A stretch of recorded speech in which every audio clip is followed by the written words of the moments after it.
po si Mark Wilson Sigalang at ito ang aking output number 2. Ang katanungan ay, sa 10 uri ng pamumuno na natalakay sa klase, alin ang pinaka-nakilala mo sa sarili mo?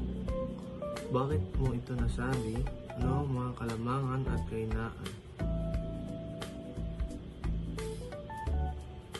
Ang aking pinaka-nakilala po sa aking sarili bilang isang leader ay isang democratic leadership.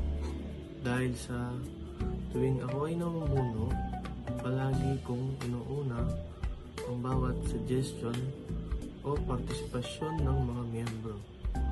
Marahil isa sa mga kahinaan nito ay ang pagkakagulo ng ideya ng bawat isa. Ngunit ang palakasan naman nito ay nabibigyan ng halaga ang opinyon ng lahat ng miyembro.